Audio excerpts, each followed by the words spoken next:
After Omaha, we've arrived in Bayeux. No, not the one in Louisiana. The original Bayeux.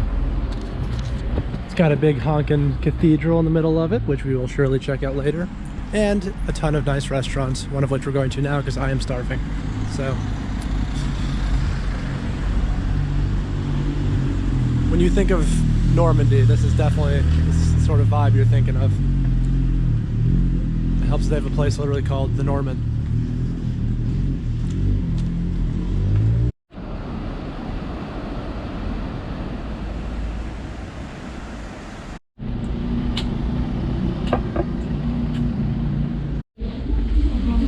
So we've just seen the Bayeux Tapestry, which is one of the most famous artifacts in Normandy. It depicts William the Conqueror's successful invasion of England, whereafter he became King of England, which is sort of a landmark event in English history, the Norman invasion. The tapestry itself is quite long, and the tour takes about 30 minutes to get through it. And interestingly, it's technically not a tapestry, it's an embroidery. Because for it to be a tapestry, all the colors would have to be interwoven into the fabric, whereas this was just embroidered on. It's actually a pretty cool exhibit, especially if you have any interest in English history as well as Norman history. So,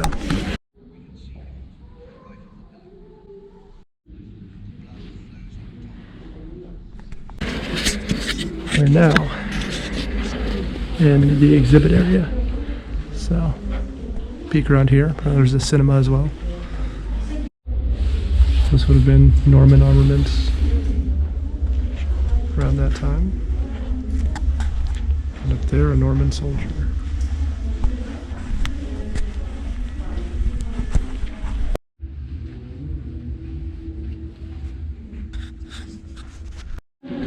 So this ought to look quite familiar. It's the White Tower that we saw at Tower of London, built by William the Conqueror.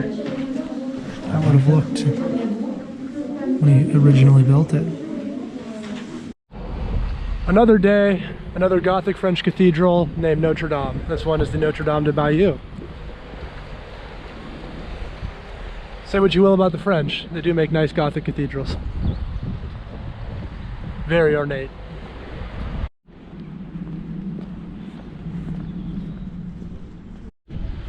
So, very much the classic architecture of a French Gothic cathedral. The multiple archways, center entrance, two offset entrances, and then stone figure carvings above the doors. This one, at least from this angle, not quite as ornate as ones we've seen before. The one in Strasbourg in particular, also the one in Rouen. Still very pretty and surprising in such a small town as Bayeux.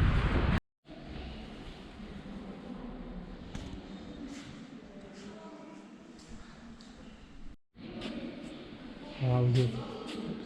We're good.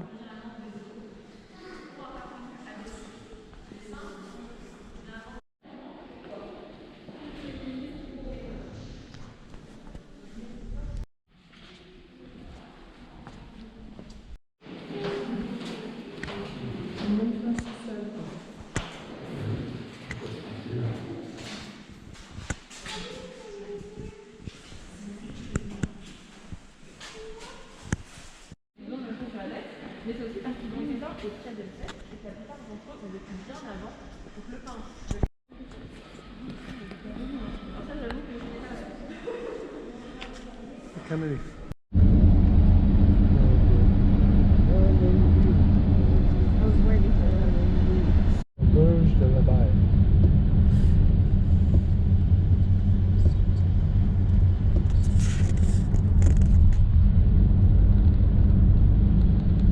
Bit of a rainy, shitty day today, but we will soon be off to Mont Michel, the famous 10th century abbey, accessible only by foot, only at low tide.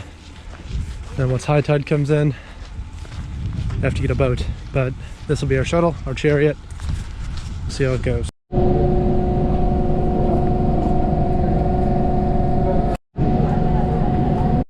So that's what I mean when I say it's a sort of tidal thing. This must be that quicksand that we're talking about. Yeah, this is the quicksand where I unfortunately didn't capture this on camera, but The Bayeux Tapestry shows two knights getting saved by Harold from quicksand around Mont Michel. Even better view. Up ahead, Mont Michel.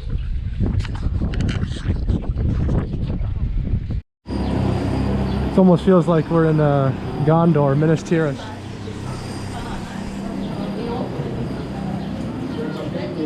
The different tiers of the city. I feel like I'm in a fantasy novel right now. I don't know which one. Maybe Harry Potter? Lord of the Rings?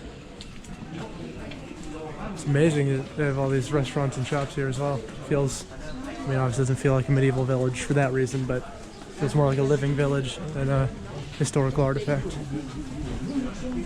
Just to give a better sense of how high this is, we've already gone up a bit, still all the way up there. Well, no monastery for the Americans because you need a European QR code. But I guess we get the view. Clouds. This really is unlike anything I've ever seen. All of my travels.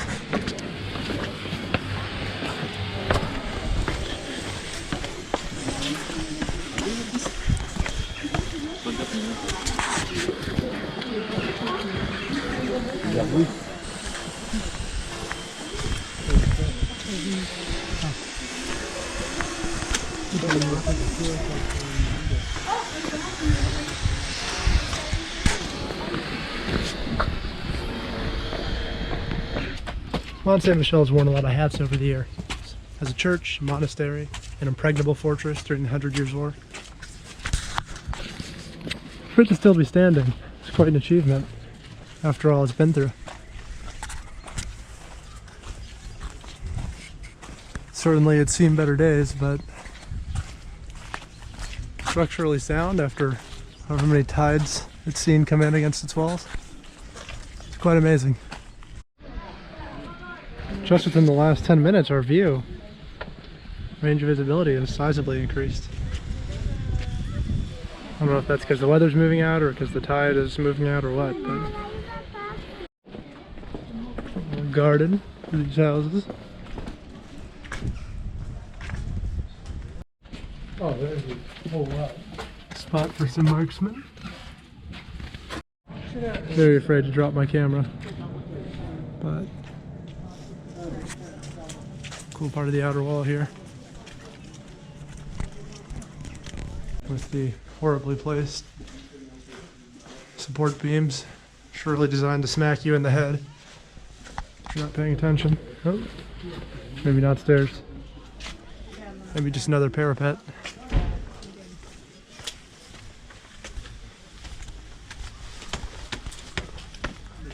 And a French flag flying proudly above this tourist attraction. There's the Norman flag, red with the yellow lions. And thus ends a very short tour of Mont Michel, since we cannot go in the Abbey. Which is whack. France, get your stuff together. Get on board with us using our American vaccine certificates. Because everywhere else, not been an issue. Happened one time in Latvia, similar thing. That's it. So I'm annoyed, but such is life. These people look like they're about to go swimming. It's still pretty chilly out, so it's a bold call. Respect. Anyhow, bye bye.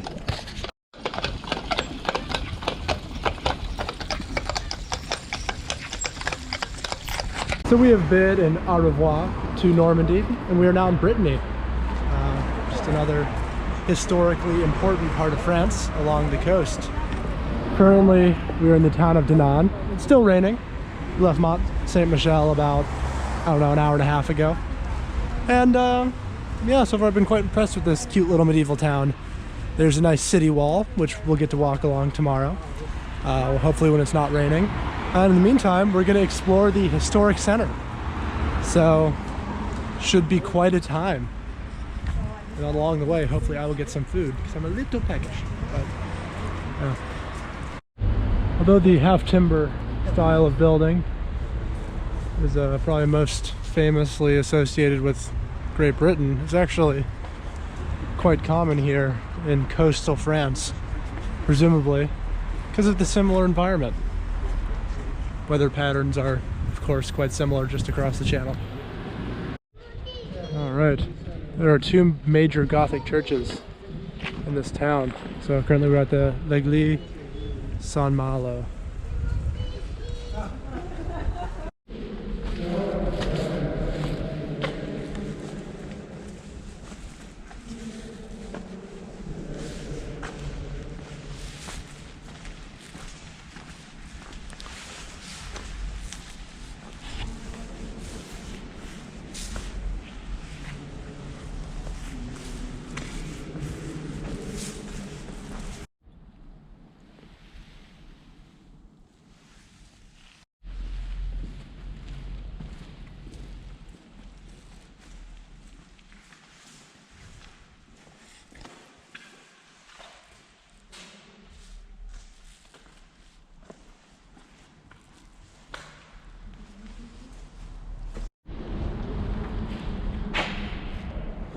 Looks like you can actually play this one if you're brave enough.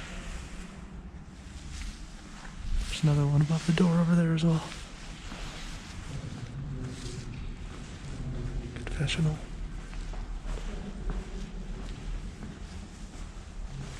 Now, this is certainly not the grandest church I've seen. It's quite elegant by American standards. It was built in the 1800s, actually. It doesn't predate American society, a rarity for churches in France.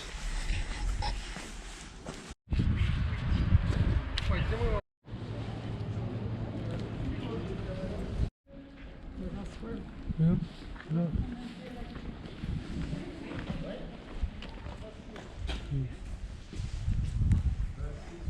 The only map we have doesn't list the name of anything, so all I can really do right now is look around, point at things, and say neat. So I'll do that. That's pretty neat. So this building, the tower we're just looking at, is where the Council of Burgesses would have met back in the day. Apparently is temporarily closed, however.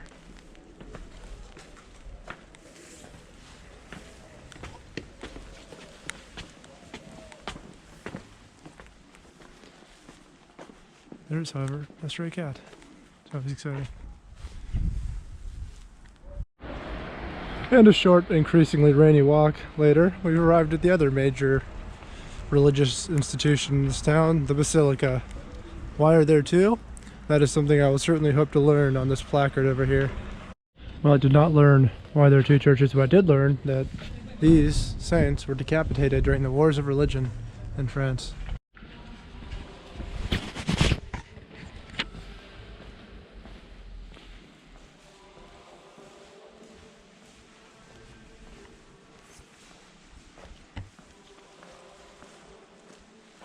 That's interestingly racist.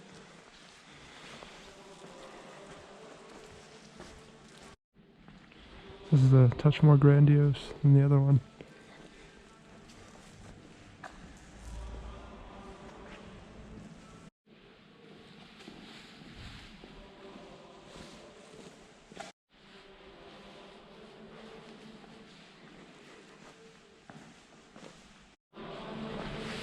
So this is a quite interesting design feature.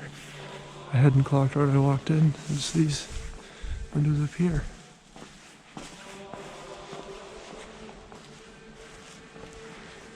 Usually I feel like the church design is very symmetrical, but